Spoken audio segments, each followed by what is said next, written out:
नमस्कार, सोशल संवाद में आप सभी का स्वागत है। मैं आकाश पुद्दार।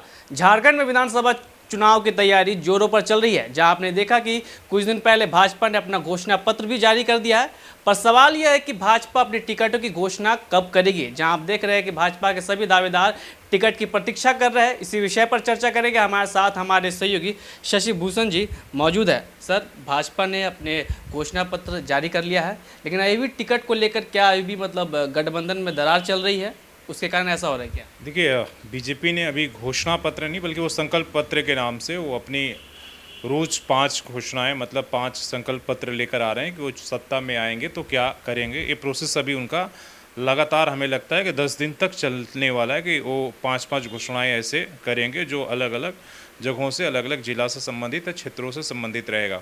जहाँ तक टिकट की बात है तो पहली बार चुनाव प्रबंधन जो समिति है यहाँ पर झारखंड स्तर पर, उसकी कल बैठक हुई है, पहली बार बैठक हुई है और कहा जा रहा है कि जो भी बीजेपी के उम्मीदवार हैं उन तमाम नामों पर चर्चा हो गई है और अब फाइनल चर्चा कर यहाँ से विकल्प के साथ उन्होंने जो केंद्रीय नेतृत्व है वहाँ पर भेज दिया गया, जहाँ से वहाँ पर अंतिम मोहर लगने के बाद वहीं से हो सकता है कि घोषणा हो जाए। आपका जो केंद्रीय ऑफिस है बीजेपी का, वहाँ से इसकी घोषणा होगी।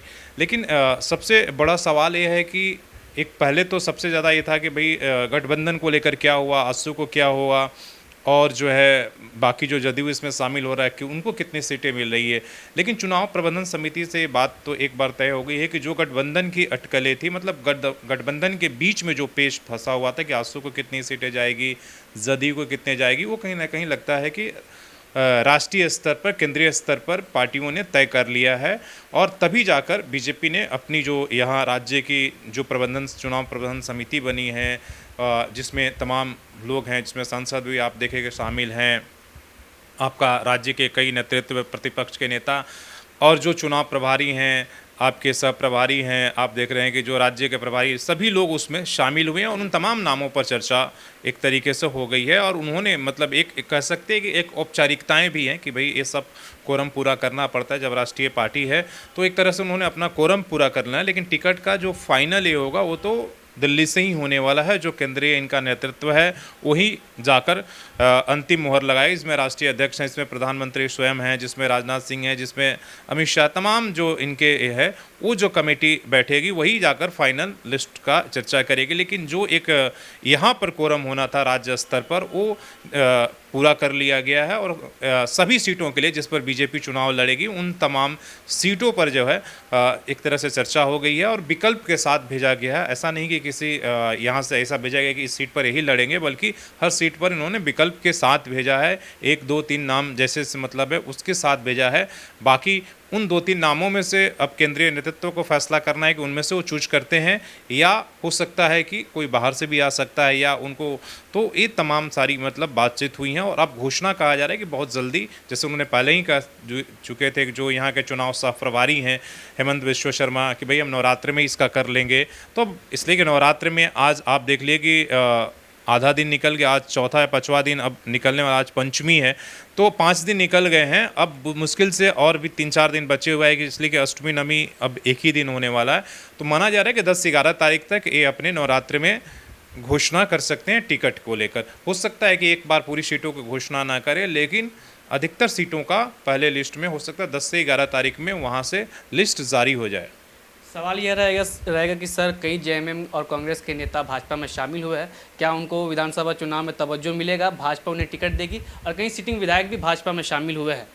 देखिए, जितने लोग दूसरी पार्टियों से बीजेपी ने शामिल कराया है वो आए हैं, वो कहीं ना कहीं टिकट के आश्वासन पर ही आए हैं और उसमें कहीं कोई संदेह नहीं है कि भाई वैसे आए हैं। हाँ, जो बहुत पहले शामिल हैं उन नेताओं को मिलेगा नहीं मिलेगा, लेकिन चुनाव के समय में जो लोग, जिन लोग, वो लोबिन हमरम शामिल हुए हैं, चंपई सोरेन शामिल हुए हैं, कमलेश सिंह शामिल हुए हैं, तमाम जो लोग भी शामिल हुए हैं वो टिकट के आश्वासन पर, और उनका कहीं ना कहीं टिकट एक तरीके से कन्फर्म है। हालांकि पार्टी के अंदर जरूर विरोध है। जो स्थानीय स्तर पर जो बीजेपी के नेता हैं जो सालों से तैयारी करते रहे और इन विधायकों के खिलाफ तैयारी करते रहे और लास्ट समय में 11th आवर में जब पार्टी ने उन्हें शामिल करा लिया है तो टिकट के आश्वासन पर ही किया है और उनके टिकट में कहीं छेड़छाड़ नहीं होने वाला है। इसलिए कि ऐसा एकदम वो स्पष्ट है, उसमें कहीं कोई कन्फ्यूज़न नहीं है।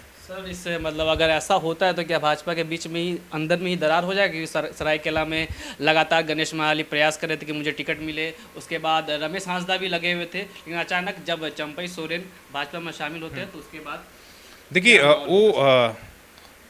वो तो सभी, जैसे हमने कहा कि सभी सीटों पर जहां वो गठबंधन में भी जा रहा है, अब यदि इच्छा अगर मान लीजिए जा रहा है तो वहां से उससे पहले मलकान सिंह बीजेपी में शामिल हुए थे, कहीं ना कहीं वो भी आश्वासन पर शामिल हुए थे। साधु महतो जो वहां से विधायक रह चुके थे पूर्व, अब तो नहीं है, उनके परिवार का टिकट मिलने की संभावना थी, चाहे वो लोग भी लगे हुए थे। तो हर सीट पर बीजेपी के उम्मीदवार हैं और वो कहीं ना कहीं वो तैयारी कर रहे थे। और वैसे में गठबंधन में चला जाए या जो सिटिंग विधायक हैं जो पार्टी में शामिल हुए हैं दूसरे पार्टी से आकर, उनको चला जाएगा तो विरोध तो होगा ही, नाराजगी तो रहेगी। अब वो पार्टी किस तरीके से उसको मैनेज करती है या उन्हें छोड़ देती है कि भाई आपको जो करना है, इसलिए कि एक केंद्रीय बीजेपी में कहा जाता है कि केंद्रीय नेतृत्व का जो फैसला होगा आपको मानना होगा, आप कितने भी बड़े अगर नहीं आप अगर मानते हैं तो उसका खमियाजा आप भुगतेंगे, आपके ऊपर है कि आप क्या करने वाले हैं।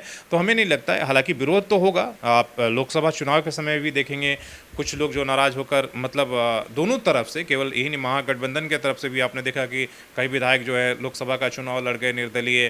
तो ये सब होता रहेगा, लेकिन उन पार्टियों 10% उस मैनेज करके वो चलती रहती हैं, या वो माइंड मेकअप रहता है कि भाई इतने नाराजगी होंगे तो होंगे।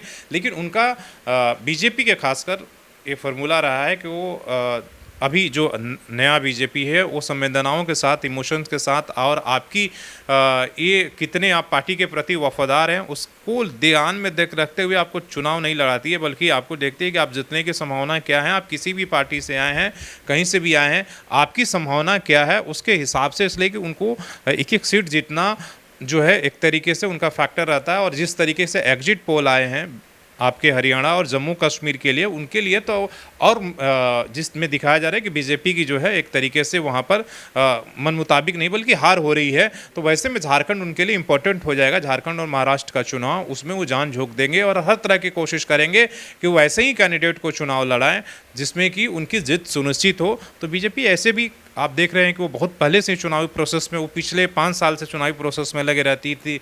हर साल जो है एक तरीके से वो लोग सर्वे कराते रहते हैं, चुनाव के समय भी कई तरह के उस सर्वे कराते हैं। तो उसी आधार पर वो अपनी टिकट बांटने की कोशिश करेंगे। लेकिन हो सकता है कि उसमें कई जगह वो फैसला गलत भी साबित होगा। वो जब तक नामों का घोषणा नहीं होगा तब तक ये कहना बड़ा मुश्किल होगा।